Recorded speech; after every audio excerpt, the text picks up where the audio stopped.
Hello everyone, welcome back to my channel. तो आज मैं काफ़ी दिनों के बाद काफ़ी दिनों के बाद बना रही हूँ व्लॉग। तो गाइस, आप लोग कैसे हैं? मैं उम्मीद करती हूँ कि सभी बहुत अच्छे होंगे और सबके लाइफ में सब कुछ बहुत अच्छा चल रहा होगा, जैसे कि मेरे लाइफ में बहुत सब कुछ अच्छा चल रहा है, क्योंकि मैं बनने वाली हूँ मम्मी।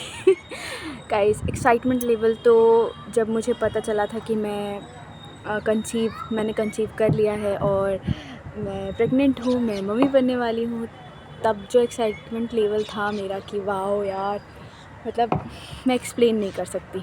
उस टाइम का मोमेंट मेरे लिए मतलब बहुत ही ख़ास था। अब भी ख़ास है, लेकिन भाई ये 9 मंथ बिल्कुल भी इजी नहीं होता है, जैसा कि जितनी भी मॉम टू भी है उनको पता होगा। क्योंकि गाइस, ये जो स्टार्टिंग में 1 मंथ होता है वो कब निकल जाता है पता नहीं चलता।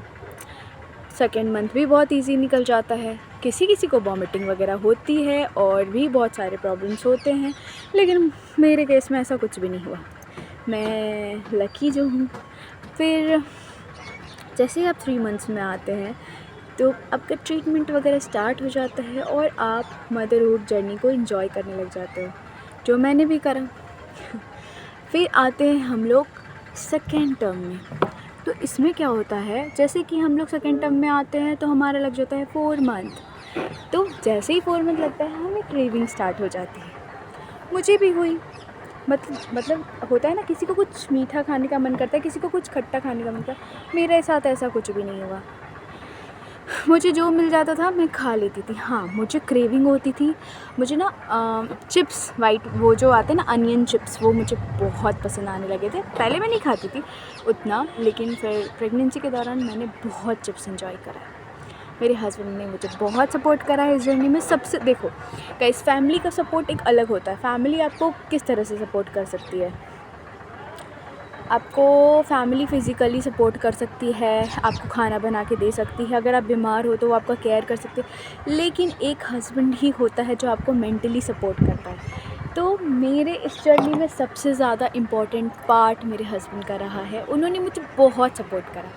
तो आपको मैं बता दूं, मेरे 9 मंथ स्टार्ट हो चुका है और ग्लो तो आप देख सकते हो। मतलब ऐसा ग्लो नहीं है, मतलब मेरी खुशी का ग्लो बता रही हूँ मैं, क्योंकि ग्लो तो सारा चला गया तेल लेने।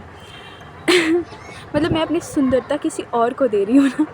तो गाइज़, मतलब मदरहुड जर्नी बहुत अच्छा होता है, ऐसा मुझे लगता था कि एंजॉय करूँगी, घूमने जाऊँगी, जो मन में आएगा खाऊँगी। अगर जो मन में आता है वो खाने का सोच लो तो आपको एसिडिटी हो जाती है।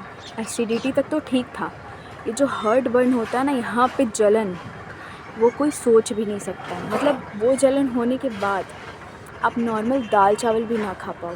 मतलब मुझे तो मैं क्या बताऊँ। मतलब अब जब ये जर्नी ख़त्म होने वाली है तो एक एक्साइटमेंट है मुझे कि मतलब चलो फाइनली ये सब ओवर होने वाला है। लेकिन अभी जो रिसेंटली लोग मदर बन रही हैं और उनका एक्सपीरियंस मुझे पता चल रहा है। मेरी खुद की एक फ्रेंड मदर अभी माँ बनी है और उसका जो नॉर्मल डिलीवरी का एक्सपीरियंस उसने मुझे बताया, तो मैं तो हिली हुई हूँ।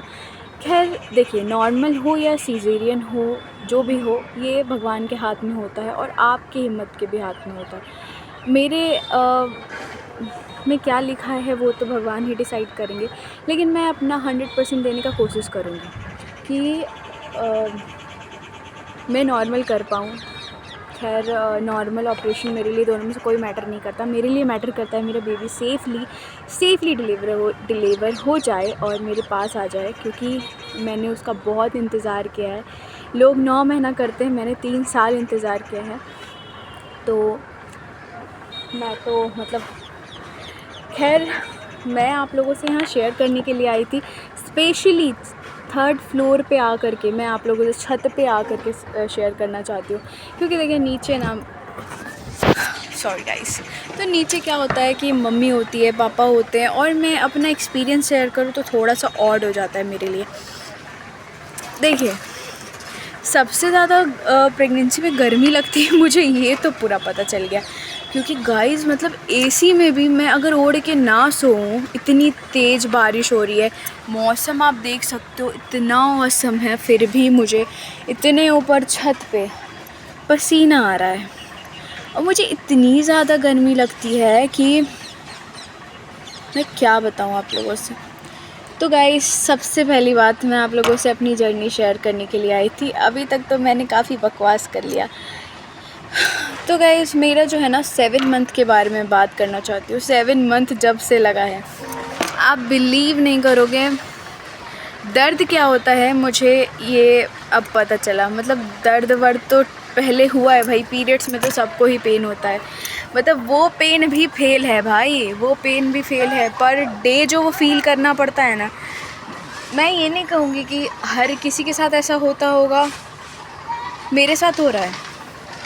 और इन लोगों को लगता है कि ये सबके साथ होता है, तुम कोई स्पेशल नहीं हो। तो यार, मैं स्पेशल हूँ क्योंकि मेरे साथ पहली बार हो रहा है और मैं ये सबको एक्सपीरियंस कर रही हूँ। और एक्सपीरियंस करने के बाद मैं बता रही हूँ कि मदरहुड जर्नी बहुत ही ज़्यादा टफ़ है। मतलब आप एक एक दिन नए नए दर्द को फ़ील करते हो, नई नई जगहों पे दर्द होता है और इतना भयानक दर्द होता है, इतना भयानक दर्द होता है कि आप उठ करके वॉशरूम तक ना जा पाओ। दिन भर तो बहुत नॉर्मल जाता है। मतलब मेरा क्या है ना, मैं सो करके उठती हूँ, तो मैं 11 बजे उठती हूँ सो के उठने के बाद मेरे में एनर्जी लेवल होता है कि मैं अभी पहाड़ चढ़ जाऊँगी। लेकिन जैसे ही मैं ब्रेकफास्ट कर लेती हूँ, उसके बाद मेरी जो बीपी लो होती है, उसके बाद तो लगता है कि मैं उठ करके वॉशरूम भी नहीं जा पाऊँगी। देन शाम में इस टाइम पे मेरे में पूरा एनर्जी होता है। देखो, मैं 3rd फ्लोर चढ़ गई तो अभी का एनर्जी और रात जैसे होते एनर्जी डाउन होता है। तो मुझे समझ ही नहीं आता कि क्या करूं। और खाना नहीं पचता, भूख नहीं लगती, और मैं क्या बताऊं, क्रेविंग नहीं होती यार मुझे तो। मतलब पहले तो स्टार्टिंग में मैं खट्टा खा रही थी, गुपचुप वगैरह खा लेती थी।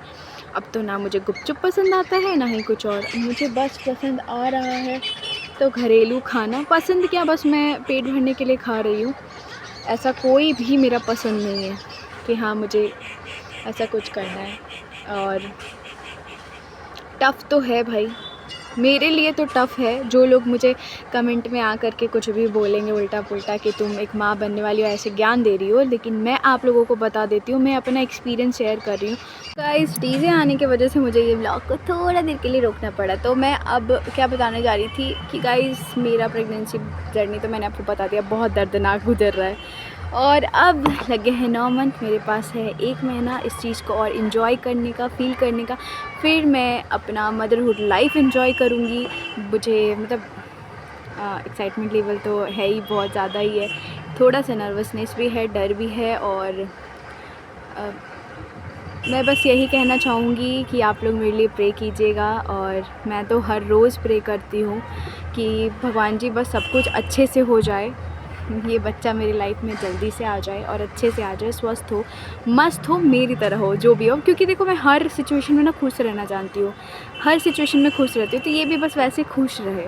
और रहा बात, बीच में रह गया था कि मम्मियों के लिए, तो उन लोगों के लिए सैल्यूट हमेशा है। क्योंकि उन लोगों ने बहुत सारे, मतलब जैसे कि मैं अपना अगर बताऊँ तो मैंने 9 मंथ में उतना कुछ काम वाम नहीं करा, ठीक है। 1st month, 2nd month, 3rd month मैं जॉब ही कर रही थी। 4th मंथ से मैंने जॉब छोड़ा। जॉब छोड़ने के बाद मैं 4, 5, 6 मैंने अपने रेंट वाले घर पे गुजारा। तो वहाँ पे मेरे हस्बैंड मुझे उतना कुक वगैरह करने देते नहीं थे। नॉर्मली 2 रोटी 3 रोटी वो खाते हैं और मुझे जो खाना होता था वो खाती थी मैं। और ऐसे कर कर के मेरा ये 3 मंथ निकल गया। 7, 8, 9 में मम्मी के यहाँ आ गई। तो मम्मी के यहाँ मुझे खाना वाना बनाना मम्मी नहीं देती थी, मम्मी खुद ही बनाती है और मम्मी बहुत अच्छा खाना बनाती है।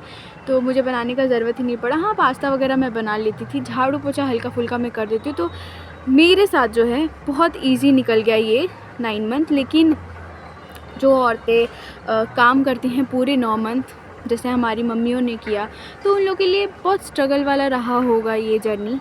और फिर भी उन लोगों ने 4-4, 3-3, 2-2 बच्चे पैदा करे। और खैर, उन लोगों का कॉल है, और अगर वो लोग नहीं करते तो हम लोग दुनिया में कहाँ आते। तो गाइस, भगवान जी सबको उतना ही मतलब स्ट्रेंथ दे के भेजते हैं, जो जितना कर सके। और सब कुछ लिखा हुआ होता है, कब क्या आना है दुनिया में और कब किसे जाना है इस दुनिया से, सब कुछ ऊपर से लिख कर ही आता है। कब किसे मिलना है, सब कुछ। तो मेरी जर्नी तो बहुत स्मूथ चल रही है। आगे आप लोगों को अच्छी वीडियोस मिलेगी, क्योंकि देखिए गाइस, अब है लास्ट मंथ मेरा, तो मैं चाहती हूँ इस चीज़ को मैं अब पब्लिकली सबके सामने रखूँ, अपना एक एक दिन बताऊँ, क्योंकि आगे मैं भी इस चीज़ को एंजॉय करूँ। क्योंकि अभी बेबी करने के बाद तो सेकेंड बेबी ऑफकोर्स लोग 2-3 साल, 4 साल, 5 साल में प्लान करते हैं। मेरा अभी तो कोई माइंड भी नहीं है ऐसा, लेकिन फिर भी मैं इस चीज़ को देखूँ तो खुश हूँ, अपने बच्चे को दिखाऊँ वो बड़ा हो तो कि तुम्हारी मम्मी ने कितना स्ट्रगल किया है बेटा। तो ये हो गया। और सेकंड थिंग ये है कि मेरे हस्बैंड का बर्थडे आ रहा है। तो देखो, बर्थडे है 3 तारीख को, 3 सितंबर को, लेकिन मेरे लिए एक दिन उनके लिए स्पेशल बनाना बहुत मुझे अच्छा लगता है। तो गाइज़, ऐसा नहीं है कि मैं हर डे कुछ गिफ्ट्स करूँगी, ऑफ कोर्स पैसे होते तो मैं ज़रूर करती, और अगर अगले साल भगवान जी मुझे बहुत देंगे तो मैं ज़रूर करूँगी। लेकिन अभी मैं इतना बड़ा गिफ्ट दे रही हूँ उनको, इतना बड़ा गिफ्ट दे रही हूँ, तो इससे बड़ा गिफ्ट और क्या हो सकता है। तो अब उनका बर्थडे आ रहा है, तो आप लोगों को अच्छा व्लॉग देखने के लिए मिलेगा उनके बर्थडे पे। देखते हैं, मेरा तो हाफ 9 मंथ निकल जाएगा, तो मुझे घर से निकलने भी मिलता है कि नहीं। ऐसे ही मुझे अभी कहीं जाना अलाउ नहीं है, और हो सके तो मैं अपने इन-लॉज़ के घर चली जाऊँगी। वहाँ से भी मुझे कॉल्स आ रहे हैं कि तुम जल्दी से जल्दी आ जाओ, लेकिन मैं ही टाल-मटोल कर रही हूँ, क्योंकि खैर चलिए इस व्लॉग को यहीं पे एंड करते हैं। आई होप आप लोगों को मेरा व्लॉग अच्छा लगा होगा। जिन को अच्छा लग रहा है please like, share and subscribe कीजिए और कमेंट कीजिए, और प्लीज़ मुझे मोटिवेट कीजिए, मेरे लिए प्रे कीजिए और मेरी बेबी के लिए भी प्रे कीजिए। Thanks for watching. जय श्री श्याम, राधे राधे।